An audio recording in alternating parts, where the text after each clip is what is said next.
चलिए static electricity और electrostatic interaction के इन बेहद दिलचस्प सिद्धांतों की चर्चा शुरू करते हैं। आखिर क्या वजह है कि कागज के छोटे छोटे टुकड़े एक साधारण कंघी की तरफ उछल पड़ते हैं? इसका सीधा सा जवाब है स्टैटिक इलेक्ट्रिसिटी। जब घर्षण से न्यूट्रल चीजों के बीच इलेक्ट्रॉन ट्रांसफर होते हैं, जो चीजें इलेक्ट्रॉन खोती हैं वो पॉजिटिव हो जाती हैं और जो पाती हैं वो नेगेटिव बन जाती हैं। बस यहीं से इलेक्ट्रिक चार्ज का कंसेप्ट आता है, जिससे इलेक्ट्रोमैग्नेटिक फील्ड में किसी भी पदार्थ पर फोर्स लगता है।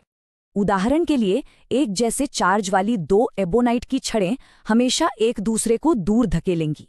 इसके उलट एबोनाइट और कांच की छड़ों पर अलग अलग चार्ज होते हैं, इसलिए वो झट से एक दूसरे को खींचते हैं। तो सबसे बड़ी बात यह है कि समान चार्ज हमेशा एक दूसरे को धकेलते हैं, जबकि अलग अलग चार्ज आकर्षित करते हैं।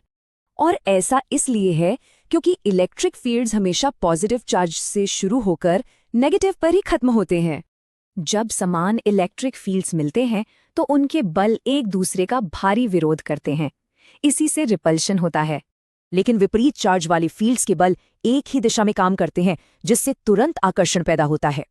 इस बल को एकदम सटीक नापने के लिए विज्ञान एक बहुत ही बुनियादी नियम का इस्तेमाल करता है, कूलॉम्स लॉ।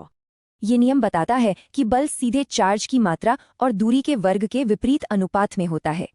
रोजमर्रा का ही एक व्यवहारिक उदाहरण लेते हैं। बालों में कंघी करने से घर्षण के जरिए इलेक्ट्रॉन ट्रांसफर होते हैं। नतीजतन ये चार्ज्ड कंघी एक इलेक्ट्रोस्टैटिक बल पैदा करती है, जो कागज के टुकड़ों को अपनी ओर खींच लेता है। अंत में एक दिलचस्प सवाल, इस वक्त आसपास कितने अदृश्य इलेक्ट्रिक फील्ड्स चीजों को खामोशी से कंट्रोल कर रहे होंगे? Boost your knowledge. Make sure to like, share, and subscribe right now.